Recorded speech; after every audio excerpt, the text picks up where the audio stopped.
Hello. We're diving back into the Shadow of Hakuho, Basho 35 through 39, featuring our last free-for-all.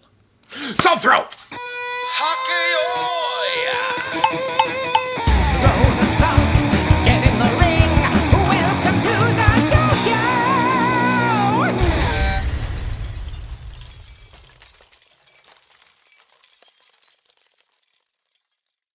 Welcome back to the Dohyo here on MrJWags channel, where the topic, of course, is always sumo. Today we are going to be diving back into the Shadow of Hakuho, the alternate timeline where Hakuho never existed, so we award every Yusho that he won to the deserving Rikishi of that tournament. But first, quick channel update. First update, check out the community tab. We're running all sorts of fun polls about Banzai rankings, who we think is going to win tournaments in the future, who we think is cool, stuff like that. So join us on the community tab for the channel.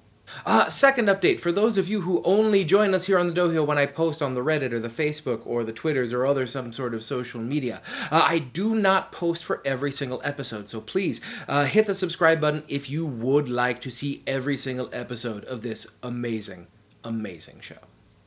And now some of you have been asking, when is the merch going to start to flow for the channel? Well, soon. We are going to start a Patreon for the channel, and there is going to start to be merch for the channel. There's going to be a Sumo album of all the tracks we have released here on the Dohyo. So if you are interested in that, hit me up in the comments with things you would like to be included in this Patreon package, because this is for you, the people. Find yourself a bathysphere and some double-paned glass, because we're about to dive into the Shadow of Hakuho.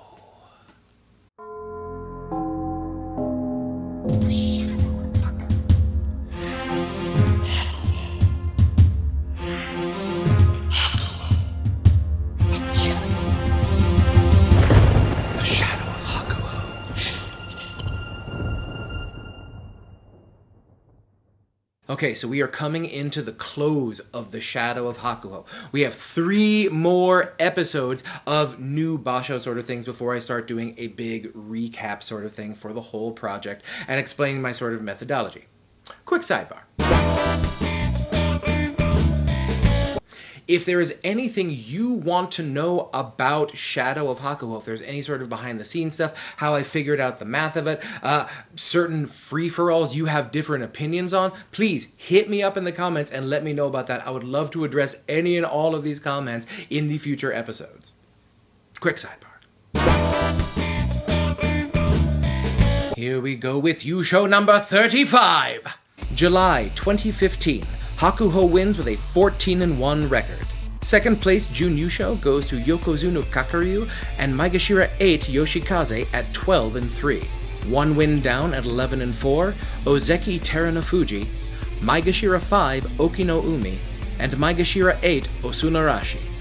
There are 4 Rikishi at 10-5, including Ozeki Kisenosato and Sekiwake Tochiozan. I give this one to Kakaryu in a strong case. Okay, so as usual, the first thing we do in the situation like this where we have a whole bunch of people clumped within 1 win of the lead is we find out if the Maegashira faced any Sanyaku, and a couple of them did. Yoshikaze went 1-0 against the Sanyaku, and Okino-umi went 1-1 against the Sanyaku. Osunarashi did not face any. Fun fact, the Sanyaku member that Yoshikaze and Okino-umi beat was Sekiwake Tochiozan, who was the only person to beat Hakuho in this tournament. So this leaves us with Terunofuji and Kakaryu. Kakaryu beat Terunofuji in this tournament. Now I have a really hard time giving Yoshikaze any sort of credence in this tournament because we had multiple healthy Yokozuna in this tournament. Even though he did go 1-0 against the Sanyaku, he still ended up facing 6 double-digit Maegashira in this tournament. If he had to face a full Sanyaku slate, I do not think he would have been anywhere near the leaderboard. And in this particular tournament, in the head-to-head, Kakaryu beat Terunofuji. There's already the 1-win difference. I give this one to Kakaryu in a strong case. Call me Chelino and Barnes, because we've got another strong case in Yusho number 36! March 2016. Hakuho wins with a 14-1 record. Second place, Jun Yusho goes to Ozeki Kisenosato. 1 win down at 12-3 come Ozeki Goedo and Maegashira 1 Kotoyuki. 1 win down at 11-4, Maegashira 7 Kaise and Maegashira 11 Ichinojo. I give this one to Kiseno Sato in a strong case. Alright, we have a couple Maegashira at 11 wins. Get them out of here, they didn't face any Sanyaku. So this essentially comes down to Kiseno Sato, Goeido, and Kotayuki. Now this one worked out pretty neatly. Kiseno Sato ended up beating Kotayuki and Goeido during the tournament. And if you look at their head-to-head record over their careers, Kotayuki never beat Kiseno Sato, and Kiseno Sato has a healthy lead on Goeido, so even if it went to some sort of playoff, I think Kiseno Sato would be favored at this point. So I give this one to Kiseno Sato in a strong case. Running in hot with number 37. May 2016, Hakuho wins with a 15-0 Zensho Yusho. Second place goes to Ozeki Kiseno Sato at 13-2. 2 wins down at 11-4 are Yokozuna Kakaryu, Maegashira 11 Shohozan, and Maegashira 15 Endo. I give this one to Kiseno Sato in a lock.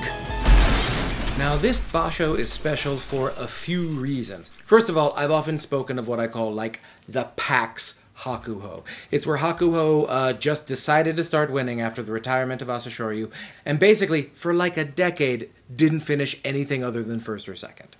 And this Zensho was sort of the last of that stretch of ultimate Hakuho dominance before the Kyujo started. He stopped winning more than half the tournaments in the year at this point. I mean, this one's a lock.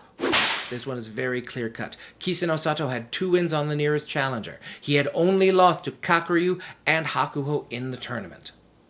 He started 12-0. His closest competitor was Harumafuji at 10-2. He was building a lead. I believe in the absence of Hakuho, Kiseno Sato might have wrapped this tournament up early.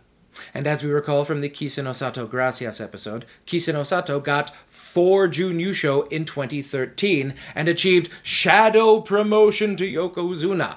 But if that hadn't have happened, he got 4 Jun Yusho in 2016 and he would have gotten a second shadow promotion there. Our first second shadow promotion.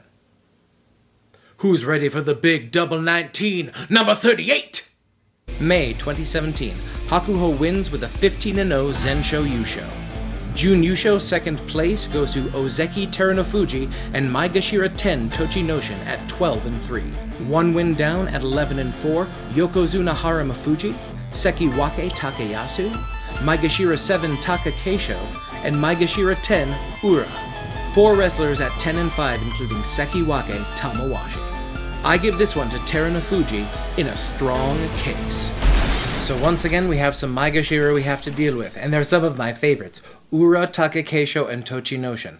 Now, Tochinoshin ended up facing and defeating one Sanyaku member, Sekiwake Yoshikaze. I know, these same people keep coming around right now. But I don't consider him a true contender. Did not face other Sanyaku, did not face Hakuho. And if I'm not going to give Tochinoshin, who was up there tied with the lead, you know Takakeisho and Ura are not going to be on this leaderboard at the end for me. Though they're awesome, and we know what happens in the future. Excellence. So that leaves us with Terunofuji, Harumafuji, Takayasu. Now Takayasu lost to Terunofuji, beat Harumafuji, and of course, Terunofuji, Harumafuji, same stable. They're not going to face each other short of a playoff. Now for me, this one all comes down to momentum. Now Harumafuji started very, very strong, won his first 10, and then lost his last 4 and a Fusen. Terunofuji, however, lost 2 very, very early and ended up winning out with the exception of his match against Hakuho. Takayasu won 8 of his first 9, but ended up stumbling down the stretch, going 3-3, and actually losing his last 2 matches, his final day, to Terunofuji.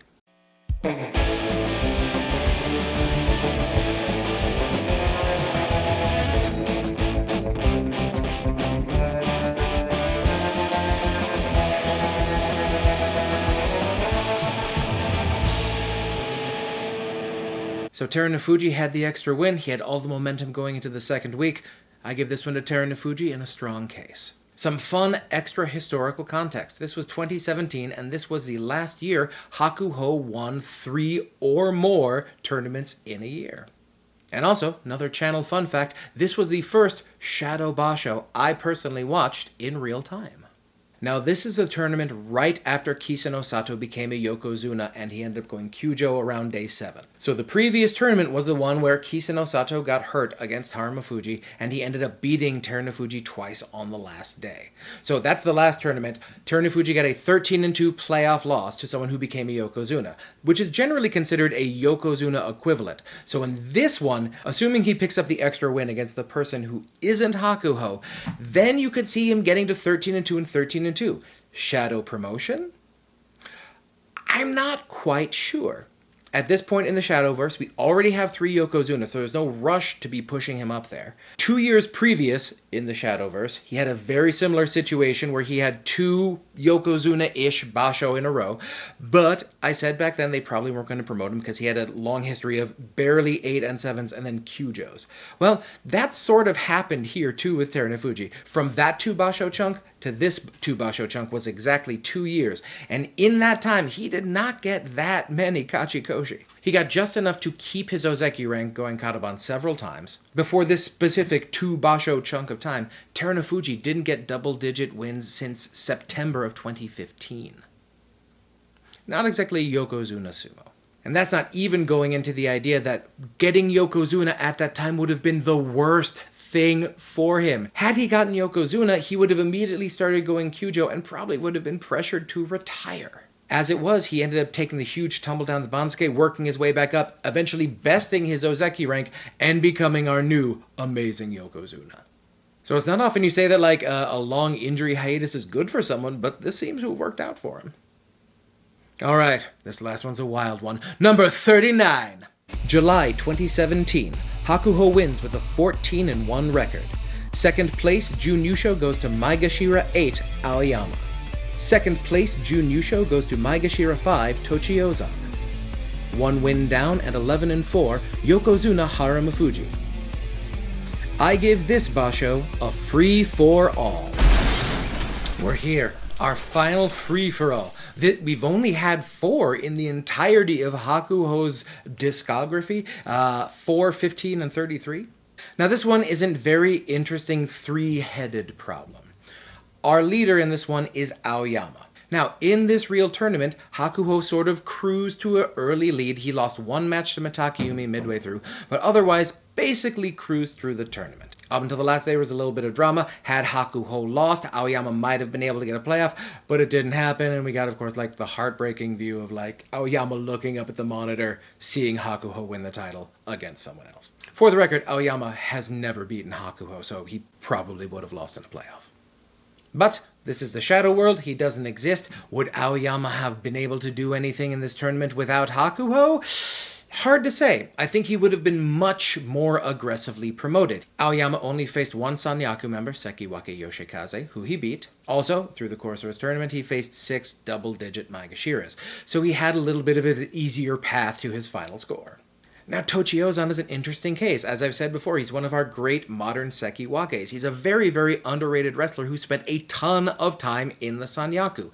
This tournament, he was a little bit underranked, so he was probably beating up on a few guys who were underneath his skill level. But when he faced the Sanyaku, he beat them. He beat 2 Sekiwake, including Matakayumi, the only guy to beat Hakuho, and current Ozeki. And he beat then Ozeki Takayasu. So he was relatively aggressively promoted down the end, and he responded very, very well. Would that have been enough to bump him up to the Aoyama level? Now keep in mind, Aoyama and Tochiozan, same stable. Can't meet unless there's a playoff. And of course it goes without saying, when they're in the same stable, we don't have a head-to-head to look at. So then we have Harumafuji, who finished 2 wins behind Aoyama at 11. Now, 2 wins is a lot to make up, but keep in mind, he faced Hakuho, which the other 2 didn't, and he faced a full Sanyaku slate. So you figure out down the stretch, those 2 guys, Tochiozan and Aoyama, are going to be facing Harumafuji. And I think that's going to go pretty well for Harumafuji.